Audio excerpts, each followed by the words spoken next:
Price the lord. ದೇವರ ಪರಿಶುದ್ಧ ನಾಮಕ್ಕೆ ಸ್ತೋತ್ರವಾಗಲಿ. ನಿಮ್ಮೆಲ್ಲರಿಗೂ ನನ್ನ ಕರ್ತನಾದ ಯೇಸು ಕ್ರಿಸ್ತನ ನಾಮದಲ್ಲಿ ಪ್ರೀತಿಯ ವಂದನೆಗಳನ್ನು ತಿಳಿಯಪಡಿಸ್ತೇನೆ. ಸತ್ಯಧ್ವನಿ ಎಂಬುವಂಥ ಈ ಕಾರ್ಯಕ್ರಮಕ್ಕೆ ನಿಮ್ಮೆಲ್ಲರನ್ನು ಮತ್ತೊಮ್ಮೆ ನಾನು ಆಹ್ವಾನಿಸುತ್ತೇನೆ. ಈ ಕಾರ್ಯಕ್ರಮ end time full gospel harvesters India Udupi ಮತ್ತು ಮಂಗಳೂರು ಸಭೆಗಳ ವತಿಯಿಂದ ಪ್ರಸಾರವಾಗುವಂಥದ್ದಾಗಿದೆ. ಈ ನಮ್ಮ ಸಭೆಯಲ್ಲಿ ಪ್ರಸಾರವಾಗುವಂಥ ದೇವರ ವಾಕ್ಯ ಸಂದೇಶಗಳು ಹೆಚ್ಚಾಗಿ ನಿಮಗೆ ಲಭ್ಯವಾಗಬೇಕಾದರೆ ಪಾಸ್ಟರ್ ಎಂ ಪಾಲ್ ಪ್ರವೀಣ್ ಎಂಬಂಥ ಫೇಸ್ಬುಕ್ ಪೇಜ್ ಇದೆ ಮತ್ತು ಯೂಟ್ಯೂಬ್ ಚಾನಲ್ ಇದೆ. ನೀವು ಯೂಟ್ಯೂಬ್ ಚಾನಲನ್ನು ಸಬ್ಸ್ಕ್ರೈಬ್ ಮಾಡಿ, ಫೇಸ್ಬುಕ್ ಪೇಜನ್ನು ಲೈಕ್ ಮಾಡಿ, ಫಾಲೋ ಮಾಡುವಂಥದ್ದಾದರೆ ಈ ಸಂದೇಶಗಳು ನಿಮಗೆ ಹೆಚ್ಚಾಗಿ ದೊರಕುವಂಥವಾಗಿರ್ತವೆ. ಅಷ್ಟು ಮಾತ್ರವಲ್ಲ, ನಿಮಗೇನಾದರೂ ಪ್ರಾರ್ಥನಾ ಸಹಾಯ, ದೇವರ ವಾಕ್ಯ ಸಂಬಂಧಪಟ್ಟ ಆಲೋಚನೆಗಳು ನಿಮಗೆ ಬೇಕಾಗಿದ್ದಲ್ಲಿ ಮತ್ತು ಟಿ ವಿ ಪರದ ಮೇಲೆ ಕಾಣ್ತಿರುವಂಥ ಫೋನ್ ನಂಬರ್ ನೀವು ಸಂಪರ್ಕಿಸಬಹುದು. ಖಂಡಿತ ನಿಮ್ಗೆ ಆದಷ್ಟು ಸಹಾಯ ಮಾಡಲಿಕ್ಕೆ ಸಿದ್ಧರಿದ್ದೇವೆ ಎಂಬುದನ್ನು ಹೇಳಲಿಕ್ಕೆ ನಾನು ಇಷ್ಟಪಡ್ತೇನೆ. ದೇವರು ಒಳ್ಳೆಯವರು. ನಾನು ಯಾವಾಗಲೂ ಮಾತನ್ನು ಹೇಳ್ತಿರ್ತೇನೆ, ಆದಷ್ಟು ಸಹಾಯ ಎಂಬುದಾಗಿ. ಯಾಕಂದರೆ ಎಲ್ಲ ಸಹಾಯವನ್ನು ದೇವರು ಮಾಡುವ ಆತನಾಗಿರ್ತಾನೆ. ಓಕೆ, ಅದಕ್ಕೆ ನೀವು ದೇವರ ಮೇಲೆ ನಾವು ಡಿಪೆಂಡ್ ಆಗಬೇಕು. ಮನುಷ್ಯರೆಲ್ಲ ನಮಗೆ ಸಹಾಯಕರು, ಅದು ದೇವರಿಂದ ಬರುವ ಸಹಾಯಕರಷ್ಟೇ. ದೇವರಿಂದ ಆಗುವ ಸಹಾಯ ಮನುಷ್ಯರ ಸಹಾಯ, ಬಟ್ ನಿಜವಾದ ಸಹಾಯಕನು ಯಾವಾಗಲೂ ದೇವರೇ ಆಗಿರ್ತಾನೆ. ಓಕೆ, ಮತ್ತು ದೇವರು ಒಳ್ಳೆಯವನಾಗಿದ್ದಾನೆ. ಈ ದಿನ ನಾವು ದೇವರ ವಾಕ್ಯವನ್ನು ಧ್ಯಾನ ಮಾಡಲಿಕ್ಕೆ ನಾವು ಹೋಗೋಣ. ನಮ್ಮ ಸತ್ಯವೇದವನ್ನು ಕೊರಂತಿದವರಿಗೆ ಬರೆದಂಥ ಪತ್ರಿಕೆ, 2ನೇ ಪತ್ರಿಕೆ 5ನೇ ಅಧ್ಯಾಯ 16ನೇ ವಚನವನ್ನು ನಾನು ಓದಲಿಕ್ಕೆ ನಾನು ಇಷ್ಟಪಡ್ತೇನೆ. ಈ ಒಂದು ವಾಕ್ಯದಿಂದ ಮತ್ತು ನನ್ನ ಮನಸ್ಸಲ್ಲಿ ನಾನು ತಿಳಿಸಬೇಕಾದ ಸಂಗತಿಗಳು ದೇವರು ಏನಿಟ್ಟಿದ್ದಾನೋ ಅದನ್ನು ನಾನು ತಿಳಿಸಲಿಕ್ಕೆ ನಾನು ಇಷ್ಟಪಡ್ತೇನೆ. ನಾವೆಲ್ಲರೂ ಈ ವಾಕ್ಯವನ್ನು ಓದಿಕೊಳ್ಳೋಣ. ಹೀಗಿರಲಾಗಿ ಇಂದಿನಿಂದ ನಾನು ಯಾರನ್ನು ಶರೀರ ಸಂಬಂಧವಾಗಿ ಅರಿತುಕೊಳ್ಳುವುದಿಲ್ಲ. ಕ್ರಿಸ್ತನನ್ನು ಕೂಡ ನಾವು ಶರೀರ ಸಂಬಂಧವಾಗಿ ತಿಳಿದಿದ್ದರೂ ಇನ್ನು ಮುಂದೆ ಆತನನ್ನು ಹಾಗೆ ತಿಳುಕೊಳ್ಳುವುದಿಲ್ಲ. Price the lord. ಇಲ್ಲಿ ಪೌಲನು ಅನೇಕ ಆತ್ಮಿಕ ಸತ್ಯಗಳನ್ನು ಆತನು ತಿಳಿಯಪಡಿಸ್ತಾ ಈ ಒಂದು 5ನೇ ಅಧ್ಯಾಯದಲ್ಲಿ, ಈ ಒಂದು 16ನೇ ವಚನದಲ್ಲಿ ಅದರ ಕಡೆಗೊಂದು ಮಾತು ಹೇಳ್ತಾನೆ. ಹೀಗಿರಲಾಗಿ ಇಂದಿನಿಂದ ನಾವು ಯಾರನ್ನು ಶರೀರ ಸಂಬಂಧವಾಗಿ ಅರಿತುಕೊಳ್ಳುವುದಿಲ್ಲ. ಕ್ರಿಸ್ತನನ್ನು ಕೂಡ ಶರೀರ ಸಂಬಂಧವಾಗಿ ತಿಳಿದಿದ್ದರೂ ಇನ್ನು ಮುಂದೆ ಆತನನ್ನು ಹಾಗೆ ತಿಳ್ಕೊಳ್ಳುವುದು ಇಲ್ಲ ಎಂಬುದಾಗಿ. ಯಾಕೆ ಹೀಗಿರಲಾಗಿ ಅಂತೇಳಿದರೆ ಏನೋ ಇದೆ, ಅದು ಹೇಳಿದ್ದರಿಂದ ಹೀಗಿದೆ, ಅದಕ್ಕೆ ಹಿಂಗೆ ಮಾಡೋದಿಲ್ಲ ಅಂತ ಹೇಳ್ತಿದ್ದಾನೆ. ಅಂದರೆ ಹೀಗಿರಲಾಗಂದರೆ ಏನೋ ಅದಕ್ಕೆ ಮುಂಚೆ ಆತನು ತಿಳಿಸಿದ್ದಾನೆ ಎಂಬುದಾಗಿ. ಅದನ್ನು ಒಂದು ಸಾರಿ ನಾವು ನೋಡುವಂಥದ್ದಾದರೆ ಅನೇಕ ಸಂಗತಿಗಳು ಬರೆಯಲ್ಪಟ್ಟಿದ್ದಾವೆ. ಇಲ್ಲಿ 15ನೇ ವಚನದಲ್ಲಿ 14ನೇ ವಚನ 15ನೇ ವಚನ ಓದುವಾಗ ಇಲ್ಲಿ ಹೀಗೆ ಬರೆಯಲ್ಪಟ್ಟಿದೆ. ಕ್ರಿಸ್ತನ ಪ್ರೀತಿಯು ನಮಗೆ ಒತ್ತಾಯ ಮಾಡುತ್ತದೆ. ಎಲ್ಲರಿಗೋಸ್ಕರ ಒಬ್ಬನು ಸತ್ತದರಿಂದ ಎಲ್ಲರೂ ಸತ್ತಂತಾಯಿತೆಂದು ನಿಶ್ಚಯಿಸಿಕೊಂಡೆವು. ಜೀವಿಸುವವರು ಇನ್ನು ಮೇಲೆ ತಮಗಾಗಿ ಜೀವಿಸದೆ ತಮಗೋಸ್ಕರ ಸತ್ತು ಎದ್ದು ಬಂದಾತನಿಗೋಸ್ಕರ ಜೀವಿಸಬೇಕೆಂತಲೇ ಆತನು ಎಲ್ಲರಿಗೋಸ್ಕರ ಸತ್ತನು ಎಂಬುದಾಗಿ. Praise the lord. ಯೇಸು ಸ್ವಾಮಿ ನಮ್ಮೆಲ್ಲರಿಗೋಸ್ಕರ ಸತ್ತಿದ್ದಾನೆ ಎಂಬುವಂಥ ಮಾತು ಕ್ರೈಸ್ತವರಿಗೆ ತಿಳಿದಂಥ ಸಂಗತಿಯೇ. ಬಟ್ ಯಾರಾದರೆ ಕ್ರೈಸ್ತವರಲ್ಲವೋ, ಅಂದರೆ ಇಷ್ಟು ತನಕ ಯೇಸು ಕ್ರಿಸ್ತನ ಪರಿಚಯ ನಿಮಗಿಲ್ಲವೋ ಅಂಥವರಿಗೆ ನಾನು ದೇವರ ವಾಕ್ಯದಿಂದ ತಿಳಿಸುವಂಥದ್ದೇನೆಂದರೆ, ಯೇಸು ಪ್ರಾಣ ಕೊಟ್ಟದ್ದು ಆತನಿಗಾಗಲ್ಲ. ಅನೇಕರು ಹೇಳ್ತಾರೆ, ಆತನ ಅಷ್ಟು ವೀಕ, ಅಷ್ಟು ಸಮಸ್ಯೆಯ, ಅಷ್ಟು ಬಲಹೀನನ, ತನ್ನನ್ನು ಕಾಪಾಡಿಕೊಳ್ಳಿಕ್ಕಾಗಲಿಲ್ಲವ, ರಿಜೆಕ್ಟ್ ಆದನ ಆತನು, ಅದಕ್ಕೆ ಆತನು ಕೊಲ್ಲಲ್ಪಟ್ಟ ಎಂಬುದಾಗಿ ಹೇಳ್ತಾ ಇರ್ತಾರೆ. ಬಟ್ ಆದರೆ ದೇವರ ವಾಕ್ಯ ಹೇಳ್ತದೆ, ಯೇಸು ತನಗಾಗಿ ಸತ್ತದ್ದಲ್ಲ ಅಥವಾ ಬಲಹೀನನಾಗಿ ಸತ್ತದ್ದಲ್ಲ. ಆತನು ಒಂದು ಕಡೆ ಹೇಳ್ತಾರೆ, ನನಗೆ ಪ್ರಾಣ ಕೊಡುವುದಕ್ಕೆ ಅಧಿಕಾರ ಉಂಟು, ಪ್ರಾಣವನ್ನು ತಿರುಗಿ ಪಡೆದುಕೊಳ್ಳುವುದಕ್ಕೆ ಅಧಿಕಾರ ಉಂಟು ಎಂಬುದಾಗಿ. ಎಲ್ಲ ಜೀವಿಗಳಿಗೆ ಪ್ರಾಣಾಧಾರವಾಗಿರುವಂಥ ಆತನೇ ಆಗಿದ್ದಾನೆ. ಎಲ್ಲರಿಗೂ ಜೀವ ಕೊಟ್ಟ ಆತನೇ ಆಗಿದ್ದಾನೆ. ಜೀವಾಧಿಪತಿ ಆತನೇ. ಆತನು ಜೀವ ಸ್ವರೂಪನೆಂಬುದಾಗಿ ಸತ್ಯವೇದ ಹೇಳ್ತೈತೆ.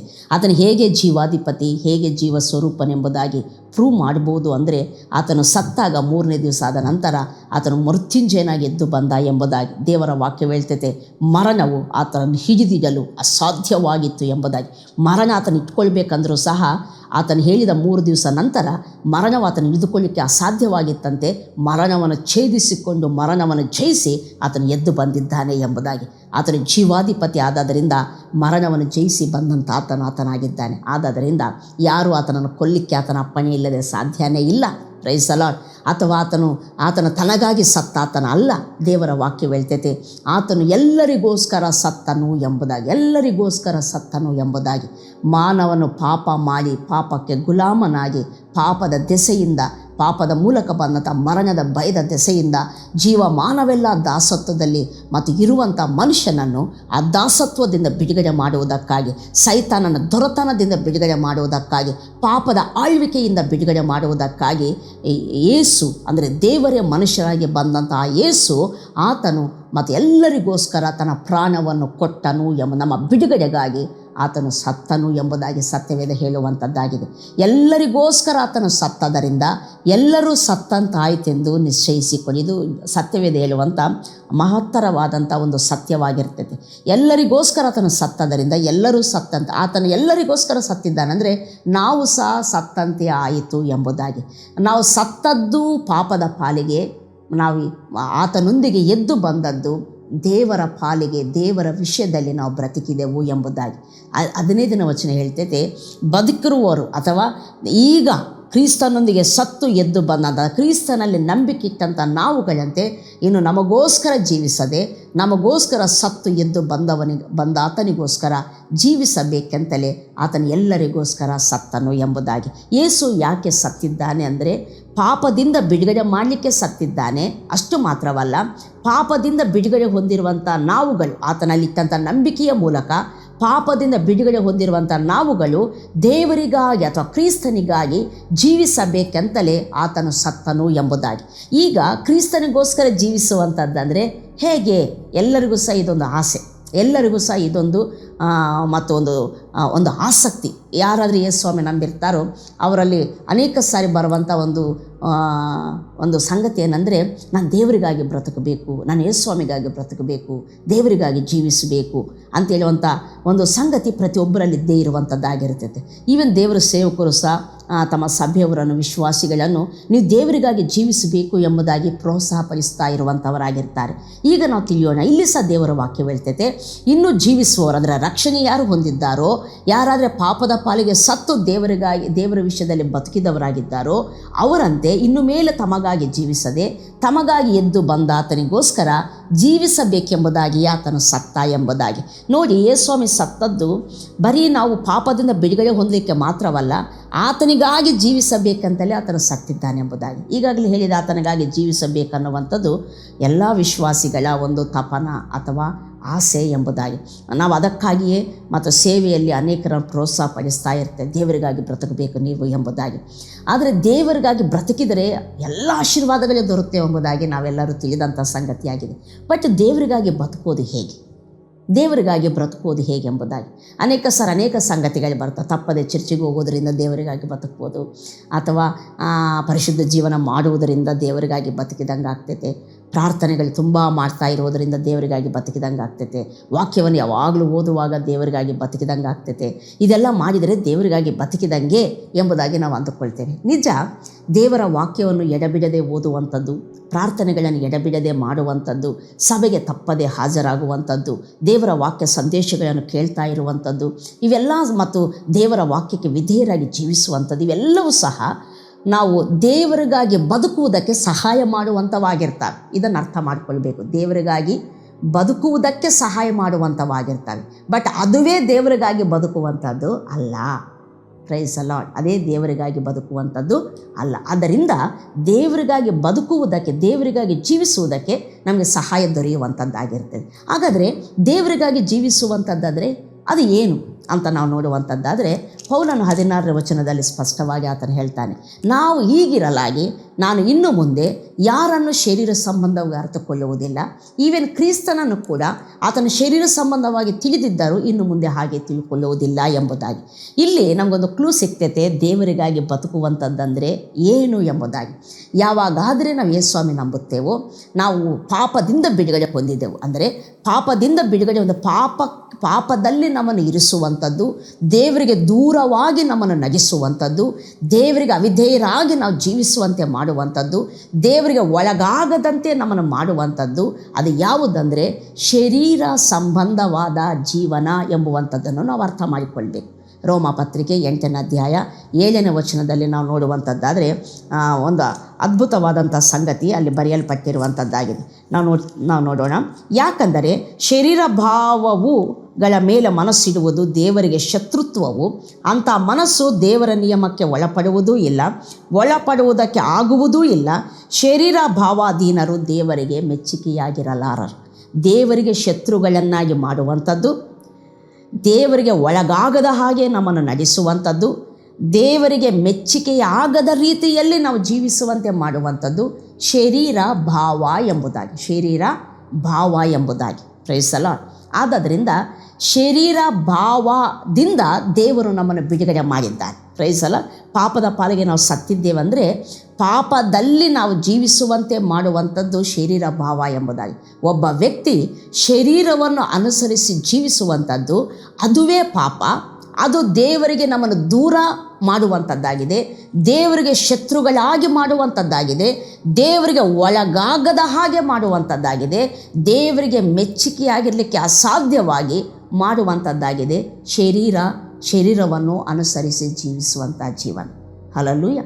ಹಾಗಾದರೆ ನಮಗಾಗಿ ಜೀವಿಸುವಂಥದ್ದು, ಮನುಷ್ಯ ತನಗಾಗಿ ಜೀವಿಸುವಂಥದ್ದಂದರೆ ಶರೀರವನ್ನು ಅನುಸರಿಸಿ ಜೀವಿಸುವಂಥದ್ದು, ತನಗಾಗಿ ಜೀವಿಸುವಂಥದ್ದು. ಆದರೆ ಆತ್ಮ ಸಂಬಂಧವಾಗಿ ಜೀವಿಸುವಂಥದ್ದು, ಆತ್ಮನನ್ನು ಅನುಸರಿಸಿ ಜೀವಿಸುವಂಥದ್ದು, ಅದುವೇ ದೇವರಿಗಾಗಿ ಜೀವಿಸುವಂಥ ಜೀವನ ಎಂಬುದಾಗಿ. ಅದಕ್ಕೆ ಪೌಲನು ಹೇಳ್ತಾನೆ, ಹೀಗಿರುವುದರಿಂದ ಆತನು ತನಗಾಗಿ ಜೀವಿಸಬೇಕೆಂಬುದಾಗಿ ನಮ್ಮೆಲ್ಲರಿಗೋಸ್ಕರ ಸತ್ತದರಿಂದ, ಹೀಗಿರುವುದರಿಂದ ಇನ್ನು ಮೇಲೆ ನಾವು ಯಾರನ್ನು ಶರೀರ ಸಂಬಂಧವಾಗಿ ಅರಿತುಕೊಳ್ಳುವುದಿಲ್ಲ.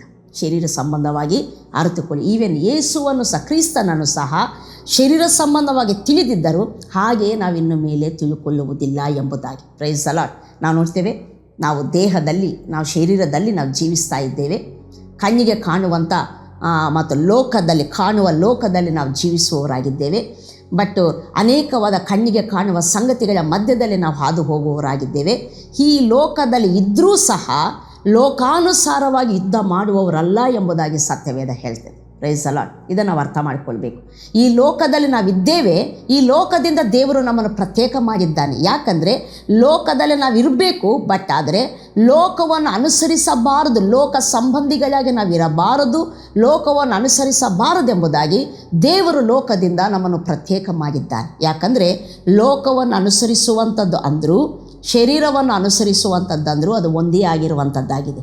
ಲೋಕವನ್ನು ಅನುಸರಿಸುವವನಾಗಲಿ ಶರೀರವನ್ನು ಅನುಸರಿಸುವವನಾಗಲಿ ಅವನು ದೇವರಿಗೆ ಶತ್ರುವಾಗಿರ್ತಾನೆ, ಅವನು ಪಾಪ ಮಾಡುವವನಾಗಿರ್ತಾನೆ, ದೇವರಿಗೆ ಒಳಗಾಗುವವನಾಗಿ ಆತನು ಇರುವುದಿಲ್ಲ, ದೇವರಿಗೆ ಮೆಚ್ಚುಗೆಯಾಗಿ ಅವನು ಇರಲಿಕ್ಕೆ ಅಸಾಧ್ಯ ಎಂಬುದಾಗಿ ಸತ್ಯವೇದ ಹೇಳುವಂಥದ್ದಾಗಿದೆ. ಆದ್ದರಿಂದ ಶರೀರವನ್ನು ಅನುಸರಿಸಿ ಜೀವಿಸುವಂಥ ಜೀವಿತದಿಂದಲೇ ಯೇಸು ನಮಗೆ ಬಿಡುಗಡೆಯನ್ನು ಮಾಡಿರುವಂಥ ಆತನಾಗಿದ್ದಾನೆ.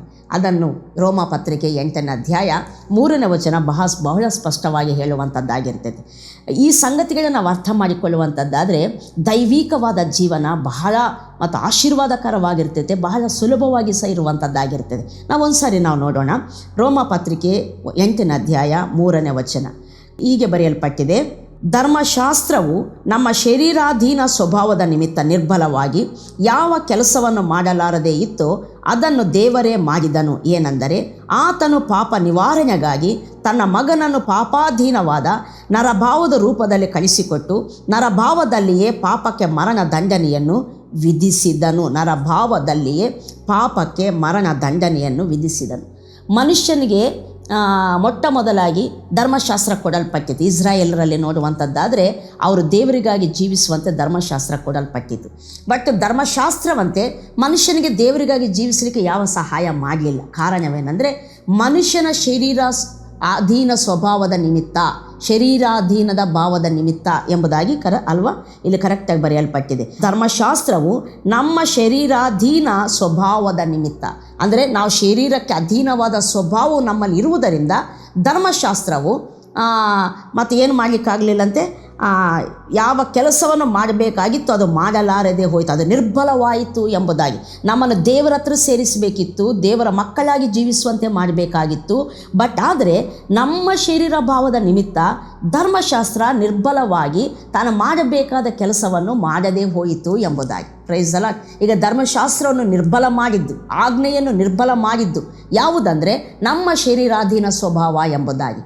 ಆದ್ದರಿಂದಲೇ ಈ ಶರೀರಾಧೀನ ಸ್ವಭಾವದಿಂದ ನಮ್ಮನ್ನು ಬಿಡುಗಡೆ ಮಾಡಲಿಕ್ಕೆ ದೇವರು ತನ್ನ ಮಗನನ್ನು ಈ ನರಭಾವದಲ್ಲಿಯೇ ಕಳಿಸಿ ನರಭಾವದಲ್ಲಿಯೇ ಅದಕ್ಕೆ ದಂಡನೆಯನ್ನು ವಿಧಿಸಿದನು ಎಂಬುದಾಗಿ, ಆತನ ಶರೀರದಲ್ಲಿಯೇ ನಮ್ಮ ಶರೀರಾಧೀನ ಸ್ವಭಾವಕ್ಕೆ ಆತನ ದಂಡನೆಯನ್ನು ವಿಧಿಸಿದನು ಎಂಬುದಾಗಿ. ಹಲ್ಲೆಲೂಯಾ. ಆದದರಿಂದ ಇಲ್ಲಿ ನಾವು ನೋಡಿದೆವು ಕೊರಿಂಥಿ ಪತ್ರಿಕೆ 2ನೇ ಕೊರಿಂಥಿ 5:14 ನಾವು ನೋಡುವಂಥದ್ದಾದರೆ, ಆತನು ಎಲ್ಲರಿಗೋಸ್ಕರ ಸತ್ತದ್ದರಿಂದ ಎಲ್ಲರೂ ಸತ್ತಂತೆ ಆಯಿತು ಎಂಬುದಾಗಿ. ಆತನು ಸತ್ತ ಅಂದರೆ ಮನುಷ್ಯನ ಶರೀರ ಅಧೀನ ಸ್ವಭಾವ ಸತ್ತಿತು. ಅದರ ಅರ್ಥ ನಮ್ಮೆಲ್ಲರ ಶರೀರಾಧೀನ ಸ್ವಭಾವಕ್ಕೆ ನಾವು ಸತ್ತವರಾಗಿದ್ದೇವೆ ಎಂಬುದಾಗಿ ಸತ್ಯವೇದ ಹೇಳ್ತೈತೆ. ಇದನ್ನು ಪೂರಾ ನಾವು ತಿಳ್ಕೊಳ್ಬೇಕಾದ್ರೆ ರೋಮ ಪತ್ರಿಕೆ 6ನೇ ಅಧ್ಯಾಯ 6-7 ವಚನಗಳನ್ನು ಸಹ ನಾವು ಧ್ಯಾನ ಮಾಡಬೇಕಾಗ್ತದೆ. ಅಲ್ಲಿ ಹೀಗೆ ಬರೆಯಲ್ಪಟ್ಟಿದೆ, ರೋಮ ಪತ್ರಿಕೆ 6ನೇ ಅಧ್ಯಾಯ 6-7 ವಚನಗಳು. ಪಾಪಾಧೀನ ಸ್ವಭಾವವು ನಾಶವಾಗಿ ನಾವು ಇನ್ನೂ ಪಾಪದ ವಶದಲ್ಲಿ ಇರದಂತೆ ನಮ್ಮ ಪೂರ್ವ ಸ್ವಭಾವವು ಕ್ರಿಸ್ತನ ಕೂಡ ಶಿಲುಬೆಗೆ ಹಾಕಲ್ಪಟ್ಟಿತೆಂದು ತಿಳಿದಿದ್ದೇವೆ. ಸತ್ತವನು ಪಾಪದ ವಶದಿಂದ ಬಿಡುಗಡೆ ಹೊಂದಿದ್ದಾನೆ. ಇಲ್ಲಿ ದೇವರ ವಾಕ್ಯ ಹೇಳ್ತೈತೆ, ಪಾಪಾಧೀನ ಸ್ವಭಾವವು ನಾಶವಾಗಿ ನಾವಿನ್ನೂ ಪಾಪದ ಅಧೀನದಲ್ಲಿ ಇರದಂತೆ ನಮ್ಮ ಪೂರ್ವ ಸ್ವಭಾವವು ಕ್ರಿಸ್ತನ ಕೂಡ ಶಿಲುಬೆಗೆ ಹಾಕಲ್ಪಟ್ಟಿತು ಎಂಬುದಾಗಿ. ಏನು ಶಿಲುಬೆಯಲ್ಲಿ ಸತ್ತದ್ದು ಯಾವುದು? ಶಿಲುಬೆಗೆ ಹಾಕಲ್ಪಟ್ಟದ್ದು ಯಾವುದು? ನಾವು ಆತನಲ್ಲಿ ಸತ್ಯವು ಅಂದರೆ ಯಾವುದು ಸತ್ತಿತ್ತು ಅಂದರೆ ನಮ್ಮ ಪೂರ್ವ ಸ್ವಭಾವವು ಸತ್ತಿತ್ತಂತೆ. ನಮ್ಮ ಪೂರ್ವ ಸ್ವಭಾವ ಯಾವುದಕ್ಕೆ ಅಧೀನವಾಗಿತ್ತು? ಪಾಪಾಧೀನ ಸ್ವಭಾವಕ್ಕೆ ಅಧೀನವಾಗಿತ್ತು ಎಂಬುದಾಗಿ. ಯಾವುದಿದು ಪಾಪಾಧೀನ ಸ್ವಭಾವ? ಶರೀರಾಧೀನ ಸ್ವಭಾವ ಎಂಬುದಾಗಿ. ಪ್ರೈಸಲ್. ನಮ್ಮ ಪೂರ್ವ ಸ್ವಭಾವ ಶರೀರ ಸ್ವಭಾವಕ್ಕೆ ಅಧೀನವಾಗಿರೋದರಿಂದ ನಾವು ನೋಡ್ತೇವೆ, ಅಲ್ಲಿಂದ ಬಿಡುಗಡೆ ಮಾಡಲಿಕ್ಕೆ ನಮ್ಮ ಪೂರ್ವ ಸ್ವಭಾವವು ಕ್ರಿಸ್ತನೊಂದಿಗೆ ಶಿಲುಬೆಗೆ ಹಾಕಲ್ಪಟ್ಟಿತು ಎಂಬುದಾಗಿ. ಈಗ ನಾವು ನೋಡೋಣ, ಕ್ರಿಸ್ತನು ಸತ್ತದರಿಂದ ನಾವು ಸತ್ತಂತೆ ಆಯಿತು. ಅದರ ಅರ್ಥ ನಮ್ಮ ಪೂರ್ವ ಸ್ವಭಾವ ಸತ್ತು ಹೋಗಿದೆ. ಅದರ ಅರ್ಥ ಅದರಿಂದ ನಾವು ಬಿಡುಗಡೆ ಹೊಂದಿದ್ದೇವೆ. ಸತ್ತವನು ಬಿಡುಗಡೆ ಹೊಂದಿದ್ದಾನೆ ಅಷ್ಟೇ ಎಂಬುದಾಗಿ ರೋಮ 6:7 ಹೇಳ್ತೈತೆ. ಹಾಗಾದರೆ ನಮ್ಗೆ ಆ ಶರೀರ ಸ್ವಭಾವದಿಂದ ಬಿಡುಗಡೆಯಾಗಿದೆ. ಹೀಗಿರುವುದರಿಂದ ನಾವಿನ್ನು ಮೇಲೆ ಯಾರನ್ನು ಶರೀರ ಅನುಸಾರವಾಗಿ ಅರಿತುಕೊಳ್ಳುವುದಿಲ್ಲ. ಇನ್ನು ಯಾವುದನ್ನು ಶರೀರಾನುಸಾರವಾಗಿ ಅಥವಾ ಶರೀರ ಭಾವದಲ್ಲಿ ನಾವು ಯಾರನ್ನು ಶರೀರ ಸಂಬಂಧವಾಗಿ ಅರಿತುಕೊಳ್ಳುವುದಿಲ್ಲ ಎಂಬುದಾಗಿ. Praise the lord. ಯಾಕಂದರೆ ಶರೀರ ಸ್ವಭಾವವೇ ಪಾಪಾಧೀನ ಸ್ವಭಾವ. ಅದುವೇ ಮನುಷ್ಯನ ರಕ್ಷಣೆ ಹೊಂದುವುದಕ್ಕಿಂತ ಮುಂಚೆ ಇರುವಂಥ ಪೂರ್ವ ಸ್ವಭಾವ. ಇದು ಮನುಷ್ಯನನ್ನು ದೇವರಿಗೆ ದೂರವಾಗಿ ಮಾಡಿರುವ ಸ್ವಭಾವ. ಇದು ಮನುಷ್ಯನನ್ನು ದೇವರಿಗೆ ಶತ್ರುವಾಗಿ ನಡೆಸಿರುವಂಥ ಸ್ವಭಾವ. ಇದು ಮನುಷ್ಯನು ದೇವರಿಗೆ ಮೆಚ್ಚುಗೆಯಾಗದೇ ಇರುವಂತೆ ಮಾಡಿರುವಂಥ ಸ್ವಭಾವ ಇದಾಗಿದೆ. ಹಲ್ಲೆಲೂಯಾ. ಆದದರಿಂದ ಈ ಸ್ವಭಾವದ ಪಾಲಿಗೆ ನಾವು ಸತ್ತವರಾಗಿದ್ದೇವೆ. ನಾವು ಸತ್ತವರಾದ ಕಾರಣ ಇನ್ನು ಮೇಲೆ ಯಾರನ್ನು ಶರೀರ ಸಂಬಂಧವಾಗಿ ಅರಿತುಕೊಳ್ಳುವುದಿಲ್ಲ. Price the lord. ಹಾಗಾದರೆ ನಾವು ರಕ್ಷಣೆ ಹೊಂದಿದ್ದೇವೆ ಅಂದರೆ ಅರ್ಥವೇನೆಂದರೆ ಶರೀರಾಧೀನ ಸ್ವಭಾವಕ್ಕೆ ಸತ್ತವರಾಗಿದ್ದೇವೆ. ಶರೀರಾಧೀನ ಸ್ವಭಾವಕ್ಕೆ ಸತ್ತವರು ಆಗಿದ್ದೇವೆ ಎಂಬುದಾಗಿ ಸ್ಪಷ್ಟವಾದಂಥ ಮಾತು. ಇದನ್ನು ಗಲಾತಿ ಪತ್ರಿಕೆಯಲ್ಲಿ ಸಹ ಪೌಲನು ಮತ್ತು ಅದ್ಭುತವಾಗಿ ಹೇಳುವಾತನಾಗಿರ್ತಾನೆ. ಗಲಾತಿ ಪತ್ರಿಕೆ 5ನೇ ಅಧ್ಯಾಯ 24ನೇ ವಚನ.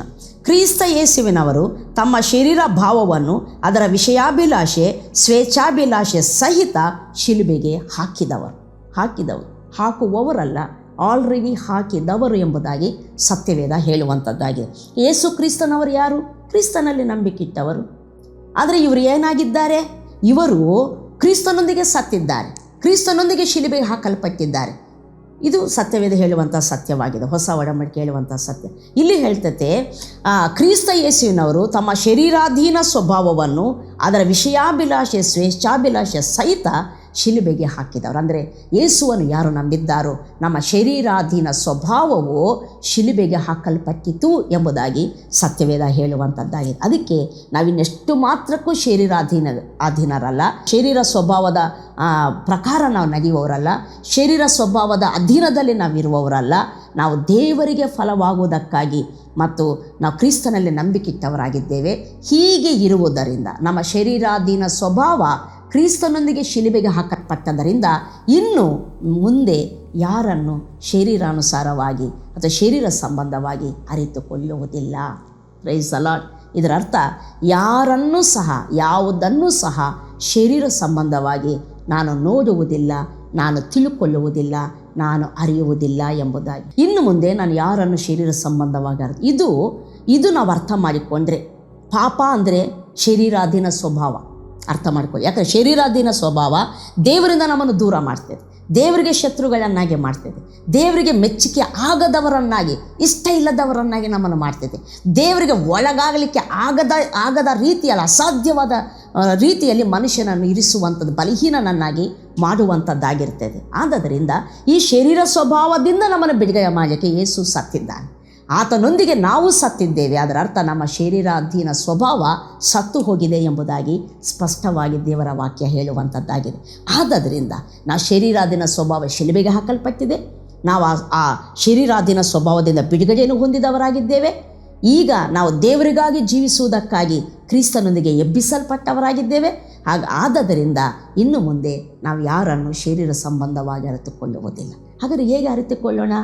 ಆತ್ಮ ಸಂಬಂಧವಾಗಿ ಅರಿತುಕೊಳ್ಳುವವರಾಗಿರುತ್ತೇವೆ ಎಂಬುದಾಗಿ ಪೌಲನು ಹೇಳ್ತಾ ಬರ್ತಾನೆ. ಪ್ರೈಸಲ ಇಲ್ಲಿ ಕ್ರೈಸ್ತವ ಜೀವಿತದೊಂದು ಟರ್ನಿಂಗ್ ಪಾಯಿಂಟ್ ಇರುವಂಥದ್ದಾಗಿರ್ತದೆ.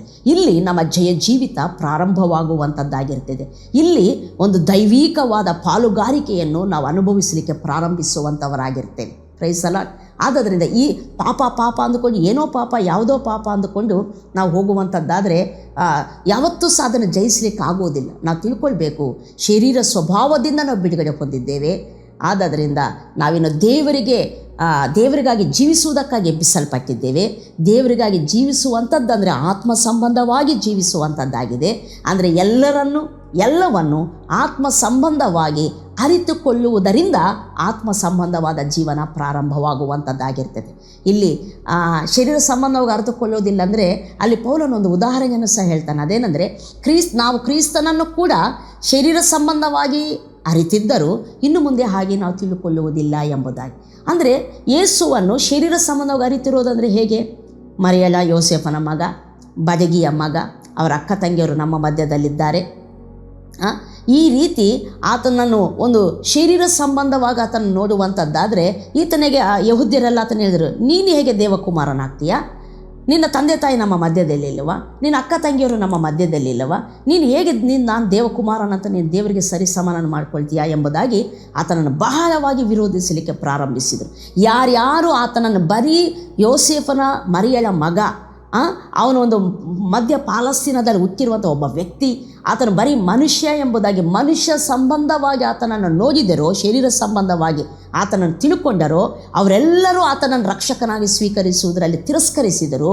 ಅವರು ಆತನಿಂದ ಬರುವಂಥ ರಕ್ಷಣೆಯನ್ನು ಹೊಂದಲಾರದೆ ಹೋದರು ಎಂಬುದಾಗಿ ಸತ್ಯವೇದ ಹೇಳುವಂಥದ್ದಾಗಿರ್ತದೆ. ಆದರೆ ಯಾರಾದರೂ ದೇವರಾತ್ಮನ ಪ್ರೇರಣೆಯಿಂದ, ಅದಕ್ಕೆ ಯೇಸು ಸ್ವಾಮಿ ತನ್ನ ಶಿಷ್ಯರನ್ನು ಕೇಳ್ತಾನೆ, ಜನ ನನ್ನ ಬಗ್ಗೆ ಏನು ಹೇಳ್ಕೊಳ್ತಾರೆ ಎಂಬುದಾಗಿ. ಅವ್ರು ಹೇಳ್ತಾರೆ, ನೀನು ಏಲಿಯ ಹೇಳ್ತಾರೆ, ಕೆಲವರು ಮೋಶೆ ಹೇಳ್ತಾರೆ, ಕೆಲವರು ಅವ್ರು ಹೇಳ್ತಾರೆ, ಇವ್ರು ಹೇಳ್ತಾರೆ, ಪ್ರವಾದಿ ಹೇಳ್ತಾರೆ ಎಂಬುದಾಗಿ. ಆಗ ಯೇಸು ಸ್ವಾಮಿ ಕೇಳ್ತಾರೆ, ಹೋಗಲಿ ನೀವು ನನ್ನ ಬಗ್ಗೆ ಏನು ಹೇಳ್ಕೊಳ್ತೀರಿ ಏನು ತಿಳ್ಕೊಂಡಿದ್ದೀರಿ ಎಂಬುದಾಗಿ. ಅಪೊಸ್ತಲನಾದ ಪೇತ್ರನು ಎದ್ದು ಹೇಳ್ತಾನೆ, ನೀನು ಬರಬೇಕಾಗಿರುವ ಕ್ರಿಸ್ತನು ಜೀವ ಸ್ವರೂಪನಾದ ದೇವರ ಕುಮಾರನು ಎಂಬುದಾಗಿ ಆತನು ಹೇಳ್ತಾನೆ. ಆಗ ಯೇಸುಸ್ವಾಮಿ ಹೇಳ್ತಾರೆ, ಇದು ನಿನಗೆ ಮನುಷ್ಯರು ಪ್ರಕಟ ಮಾಡಲಿಲ್ಲ, ಯಾವ ರಕ್ತ ಮಾಂಸವಿದ ನಿನಗೆ ಪ್ರಕಟಿಸಲಿಲ್ಲ, ಇದು ದೇವರೇ ನಿನಗೆ ಪ್ರಕಟಿಸಿದಂಥ ಆತನು ಆಗಿದ್ದಾನೆ ಎಂಬುದಾಗಿ. Praise the lord, hallelujah. ಆದ್ದರಿಂದ ಒಬ್ಬನು ಯೇಸುವನ್ನು ಕ್ರಿಸ್ತನು, ಈತನು ದೇವಕುಮಾರನು, ಈತನು ನನ್ನ ಪಾಪದ ಪರಿಹಾರಕನು, ನನ್ನ ರಕ್ಷಕನು, ಮೆಸ್ಸಾಯ ಎಂಬುದಾಗಿ ಒಬ್ಬ ವ್ಯಕ್ತಿ ಯೇಸುವನ್ನು ಹಾಗೆ ಕ್ರಿಸ್ತನೆಂಬುದಾಗಿ ಸ್ವೀಕರಿಸಬೇಕಂದ್ರೆ ಅದು ಮನುಷ್ಯನ ಒಂದು ಮೇಲ್ನೋಟದಿಂದ ಸಾಧ್ಯವಾಗುವುದಿಲ್ಲ. ಒಬ್ಬನನ್ನು ಶರೀರ ಸಂಬಂಧವಾಗಿ ಆತನನ್ನು ಶರೀರ ಸಂಬಂಧವಾಗಿ ಅರಿತುಕೊಳ್ಳುವುದರಿಂದ ಸಾಧ್ಯವಾಗುವುದಿಲ್ಲ. ಆತ್ಮ ಸಂಬಂಧವಾಗಿ ದೇವರು ಆತನನ್ನು ಯಾರಾಗಿ ಕಳಿಸಿದ್ದಾನೋ, ಆತ್ಮದಲ್ಲಿ ಯೇಸು ಯಾರಾಗಿದ್ದಾನೋ ಅದು ಪ್ರಕಟವಾದರೆ ಮಾತ್ರ ಖಂಡಿತವಾಗಿ ಯೇಸುವನ್ನು ಆತ್ಮ ಸಂಬಂಧವಾಗಿ ಕ್ರಿಸ್ತನು ಎಂಬುದಾಗಿ ಅಂಗೀಕಾರ ಮಾಡ್ತಾರೆ. ಹಾಗೆ ಅಂಗೀಕಾರ ಮಾಡುವುದರಿಂದ ನಿತ್ಯ ಜೀವವನ್ನು, ರಕ್ಷಣೆಯನ್ನು ಒಬ್ಬ ಪಡೆದುಕೊಳ್ಳುವಂಥ ಆತನು ಆಗಿರ್ತಾನೆ. ಹಲ್ಲೆಲೂಯಾ. ನಾನು ಕ್ಲಿಯರ್ ಮಾಡ್ತಾ ಇದ್ದೇನೆ. ಯೇಸುವನ್ನು ಶರೀರ ಸಂಬಂಧವಾಗಿ ಒಬ್ಬರು ಅರಿತುಕೊಂಡರೆ ಖಂಡಿತ ಆತನ ರಕ್ಷಕನೆಂಬುದಾಗಿ, ಆತನ ದೇವಕುಮಾರನೆಂಬುದಾಗಿ, ಕ್ರಿಸ್ತನೆಂಬುದಾಗಿ ಸ್ವೀಕಾರ ಮಾಡಲು ಅಸಾಧ್ಯ. ಅದೇ ಯಹೂದ್ಯರು ಅದಕ್ಕೆ ಎಡುವ ಕಲ್ಲಿಗೆ ಅವರು ಎಡವಿ ಬಿದ್ದರು ಎಂಬುದಾಗಿ, ಅವ್ರ ಮಧ್ಯದಲ್ಲೇ ಹುಟ್ಟಿ ಬೆಳೆದ ಈತನಿಗೆ ರಕ್ಷಕನಾಗ್ತಾನೆ ಎಂಬುದಾಗಿ. ಕಾರಣವೇನೆಂದರೆ ಆತನ ಶರೀರ ಸಂಬಂಧವಾಗಿ ದಾವೀದನ ವಂಶದಲ್ಲಿ ಹುಟ್ಟಿದವನೇ, ಆದರೆ ಆತ್ಮ ಸಂಬಂಧವಾಗಿ ದೇವಕುಮಾರನೆಂಬುದಾಗಿ ಮರಣವನ್ನು ಎದ್ದು ಬರೋದರ ಮೂಲಕ ರುಜುವು ಮಾಡಲ್ಪಟ್ಟನು ಎಂಬುದಾಗಿ ಸತ್ಯವೇದ ಹೇಳ್ತದೆ. ಇನ್ನು ಆತನ ಮರಣವನ್ನು ಜಯಿಸುವುದಕ್ಕಿಂತ ಮುಂಚೆನೇ ಪೇತ್ರನು ಹೇಳ್ತಾನೆ, ನೀನು ಜೀವಸ್ವರೂಪನಾದ ದೇವಕುಮಾರನು, ನೀನು ಮೆಸ್ಸಾಯನು, ನೀನು ರಕ್ಷಕನು ಎಂಬುದಾಗಿ ಆತನ ಅರಿಕೆ ಮಾಡ್ತಾನೆ. ಅದಕ್ಕೆ ಹೇಳ್ತಾನೆ, ಇದು ದೇವರು ಬಿಟ್ಟರೆ ನಿನಗೆ ಯಾವ ರಕ್ತ ಮಾಂಸಗಳು ಪ್ರಕಟ ಮಾಡಲಿಲ್ಲ ಎಂಬುದಾಗಿ.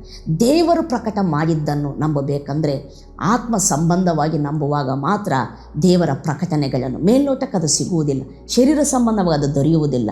ದೇವರು ಪ್ರಕಟ ಮಾಡುವಾಗ ಮಾತ್ರ ಆತನನ್ನು ಬರೀ ಯೇಸುವಾಗಿ, ಒಬ್ಬ ಮನುಷ್ಯನಾಗಿ, ಬಡಗಿಯ ಮಗನಾಗಿ ನಾವು ನೋಡುವುದಿಲ್ಲ, ದೇವಕುಮಾರನಾಗಿ ನಾವು ನೋಡುವಂಥವರಾಗಿರ್ತೇವೆ. ಯೇಸುವನ್ನು ಯಾರು ಆತ್ಮ ಸಂಬಂಧವಾಗಿ ಅರಿತುಕೊಂಡರೋ ಅವರಿಗೆ ರಕ್ಷಣೆ ಆದದ್ದು, ಅವರೇ ನಿತ್ಯ ಜೀವವನ್ನು ಪಡೆದದ್ದು, ಅವರೇ ಪವಿತ್ರಾತ್ಮನ ವರವನ್ನು ಹೊಂದಿರುವಂಥದ್ದು, ಅವರೇ ದೇವರ ಮಹಿಮೆಗಾಗಿ ಲೋಕದಲ್ಲಿ ಜೀವಿಸಿರುವಂಥದ್ದು, ಅವರೇ ಪಾಪವನ್ನು, ಲೋಕವನ್ನು, ವೈರ್ಯ ಕಾರ್ಯಗಳನ್ನು ಜಯಿಸಿದಂಥವರಾಗಿರುವಂಥದ್ದು.